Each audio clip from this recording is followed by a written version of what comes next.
Elevator maintenance folks. What is the weirdest thing you have found at the bottom of the elevator chamber?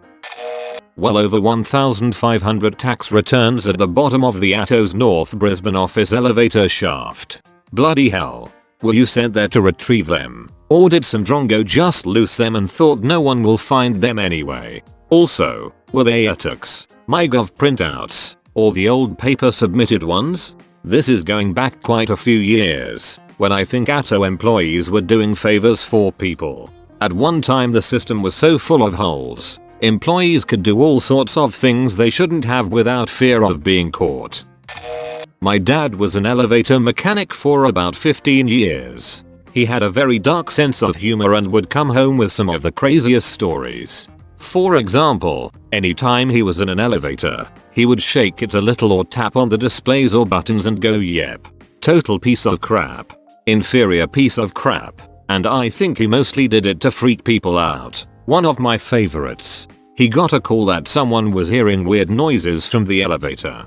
He got inside, rode the elevator up, and sure enough, he could hear it too.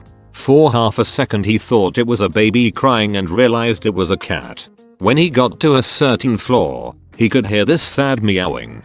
It obviously wasn't in the elevator car, so he got into the shaft and found this little orange kitty. It had somehow, and I don't think he figured out or told us how, got into the elevator shaft and was sitting in a spot between the floors where it wouldn't get crushed by the elevator, but it couldn't get out. My dad saved it and gave it to the building manager to see if it belonged to anyone in the building. It was the one time he ever told us a story that involved him saving an animal, instead of finding dead ones. And I don't think he figured out or told us how. Cats are made of liquid, and I am pretty serious. They have a lot of floof and fit through cracks and crevices much smaller than you think should be possible. My dad has a great story about this. He supervised the mechanics, and one of them called him from a mental hospital and said, "You've got to see this." The maintenance guy was called because the elevator wasn't quite sitting level on the ground floor. It was about half an inch too high and both patients and staff had been tripping on it. But all other floors were no problem.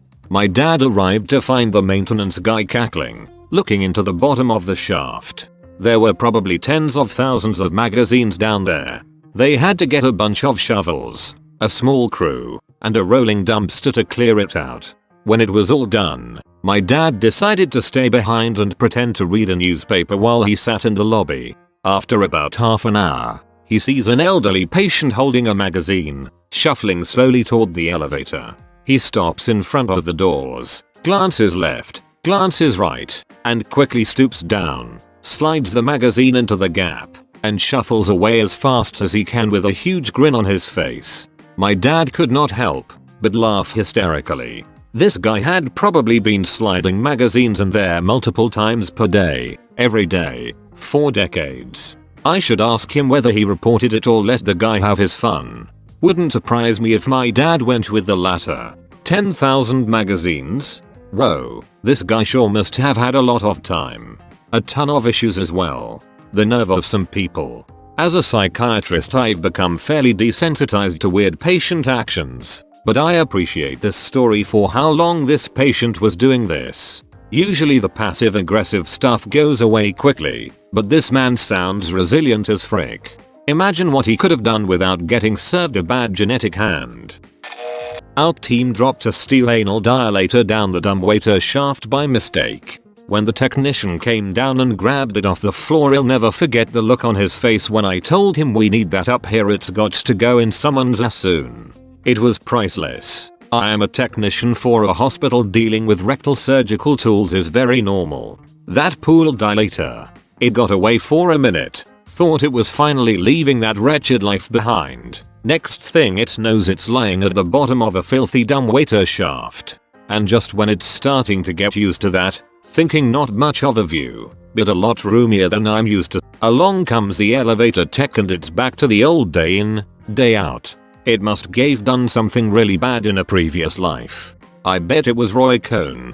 How many purple dildos have you found in your patients? None. They're brown by the time they get found. One time, we were doing a rip out at an old factory. They were gutting them and turning them into luxury apartments. The elevator we were taking out was a ratty old freight that hadn't run in years. When we finally ran it up, we went down to inspect the pit. It smelled like a dead body had chilled there for half a century. The bottom floor wasn't lit, so I shined my flashlight under the elevator and the whole floor started moving. Roaches. Nasty. Haven't really found anything fun though. I've cleaned out more pits than I could count too. I gave my mum a cheap ring I found. Found a pair of underwear at a hotel. Found a full packet at a courthouse of some lady's case transcribed. Oh, I was on a mod once and one of the hoistway doors had an advertisement sticker for a tennis restringing service. Which was weird, because it was somewhere only an elevator guy should be able to reach. I called the number, but it was out of service. I've found some cool graffiti from the 40s. That's about it. I worked on escalators for a year and a half. There was a lot more in those pits. I was taking home bent up quarters every day. There was lots of shoe bits and I was always nervous of coming across used needles in certain units. When I read doing a rip out at an old factory, I was picturing a bunch of urban explorers gathered round the bong in the dark. Not a technician, but do work at a large hotel. A few years ago one of our elevators stopped working. Turned out when they opened it up they found a 3-foot pile of guest folios that were never delivered to the rooms. Later when we looked on the camera we found it was a security guard that got tired of delivering them to the rooms and instead dropped them down the elevator shaft. He did this for months until he was caught. Guest folios? When you check out from a hotel, they normally deliver you a folio underneath your door. It's the receipt showing the charges for your stay. Why the frick is a security guard responsible for that? Because he probably has a broad range of responsibilities as part of a skeletal overnight staff. And since his security duties might have him walking the floors once or twice a night, it might make sense to have him deliver folios as he goes by the rooms. When I heard skeletal overnight staff my mind jumped to a group of security guards cursed to wander the hotel halls for all eternity. This question should be my jam, but unfortunately I've never found anything interesting. $2 coin once, a dime bag of some unknown drug, plenty of syringes, or sets of keys. It's mostly just people's junk mail and empty chip bags down there. I had a co-worker who was opening a candy bar and dropped it down the shaft by accident. Hopefully the building's rats were able to enjoy it. I think they prefer the term elevator maintenance folk. The elevator guys in my dad's office complex found pieces of a dog's skeleton. Not the whole skeleton, just random parts. The same dog at least? I'm sure they did DNA tests, just to be safe. Did they find out it was 100% that itch? It wasn't cheddar, just some common itch. Keys. Trash. Bugs if the building is exceptionally itty. Mostly dirt and dust. Found a paint roller that the last guy left there once. It was stuck to the floor. Not a whole lot of weird stuff can make it between the sill and the landing. Worked security in a large department store. We routinely had to pop it open to retrieve dropped keys, wallets, and phones. Recovered a $2,500 gold necklace covered in poop. A would-be shoplifter darted out of our jewelry department and suitcased the necklace while in the elevator. When he realized we were waiting for him at the exit level he went back up a floor, removed it, and dropped it down the shaft. We arrested him anyway, much to his surprise. This is the type of answer I was hoping to find in this thread. Suitcased. Today I learned. Today I learn. Tomorrow I poop. Jewelry. Today I learn.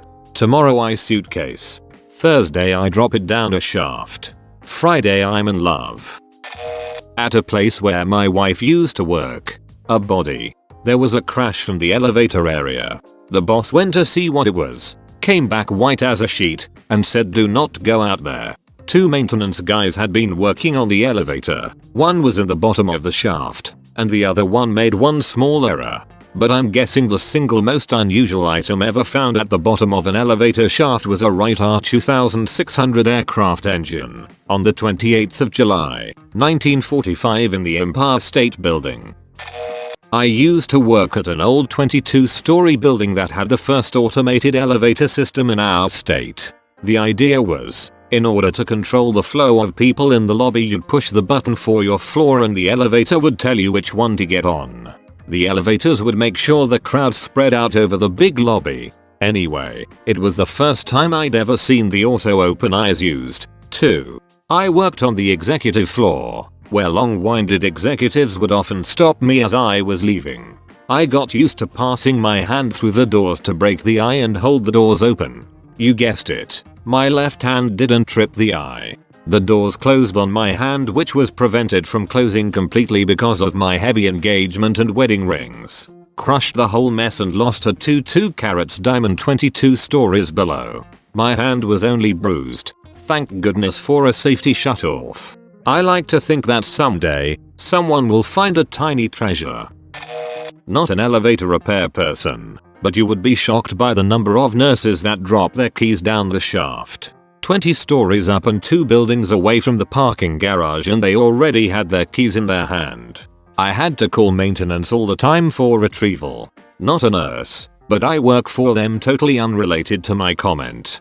I once dropped my keys stepping into an elevator and they landed on the gap, with one key bridging the gap and all the others hanging down in the gap.